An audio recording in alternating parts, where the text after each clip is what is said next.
Um, the Road. I hadn't read this book, but I knew people that had read the book, and right after No Country for Old Men came out, there was a big run on this guy's books. I can't think of his name, Cormac McCarthy. And I knew a lot of people that were reading this, and I expected The Road to be like kind of a Western type movie at first, just because I knew a lot of his stuff kind of took place in the Southwest, not realizing that the Road was just a modern kind of movie compared to his other stuff. It's post-apocalyptic again, like Book of Eli, but this is actually much better than Book of Eli.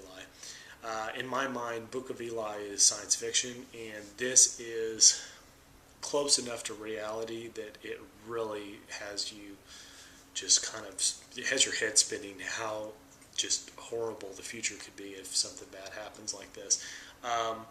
I never really got that from the Book of Eli, so The Road is definitely amazing as far as movies go. I don't think it's one of those movies that everybody's going to love, but if you give it a chance, it's definitely going to affect you. I can't see how anybody would see this and not be affected by it. One of the things I want to talk about that I had a comment last time are these low plastic DVD cases, which the Echo Light type stuff.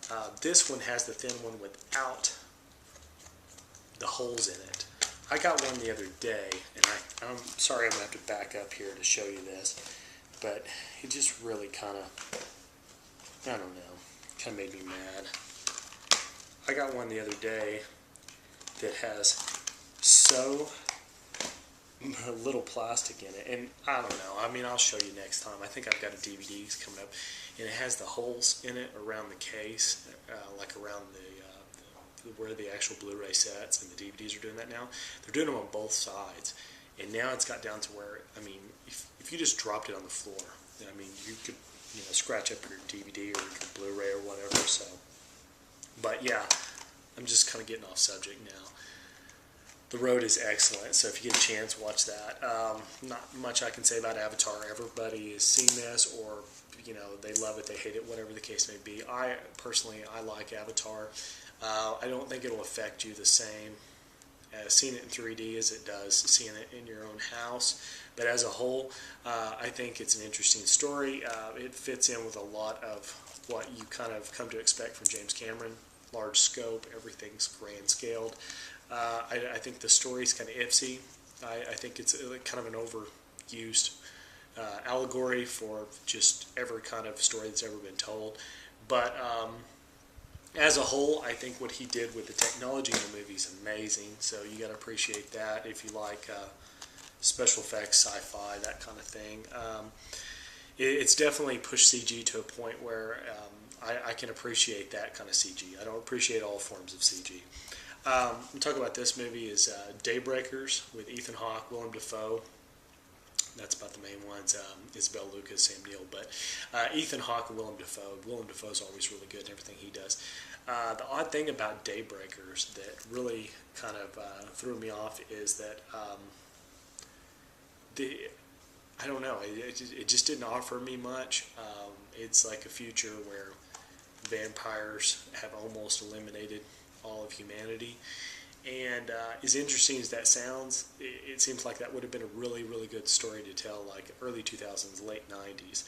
Now, a vampire genre is just, I mean, I like certain things, vampire related, but once you've seen so many things, there's just a point where you're just, you can't twist that tail enough times to make something original.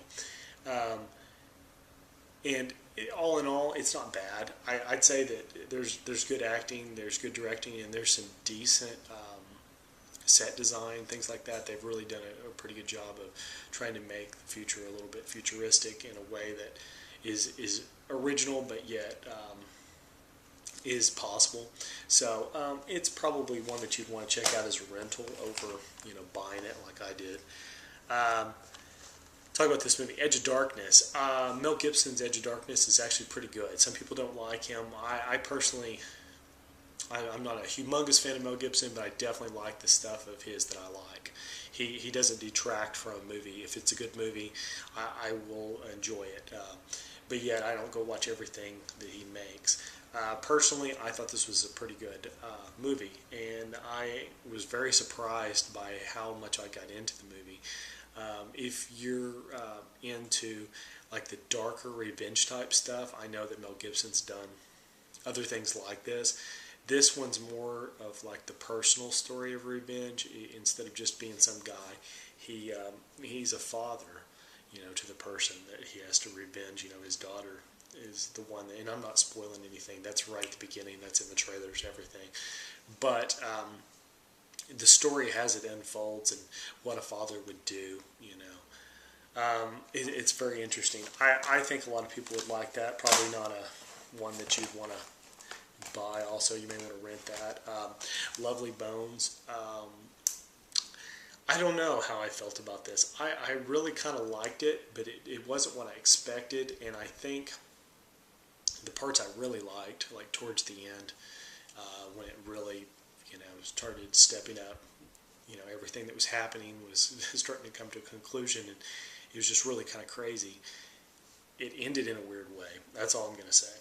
I hadn't read the book, so I don't know if this is close to the book or whatever, but I know a lot of people do like the book, and I've always been a fan of Mark Wahlberg stuff if he does it in a certain way. He's kind of like Mel Gibson. The only problem I have with Mark Wahlberg is I want to see him expand beyond that one character. It seems like I see him in a lot, and as I see more and more of his stuff, I don't feel like there's a big difference between who he is in this movie and that movie. But in this one, he's actually pretty good. Being that it's a Peter Jackson movie, I was going to buy it either way because I like Peter Jackson. I think he does some amazing stuff, and this is a good movie. It's very interesting the way it's done. It's very dreamlike, and those sequences are interesting. But as a whole, I think I'd probably have to watch that movie a few times and kind of have hindsight to see how much I really like it. But as a whole, I thought it was pretty good.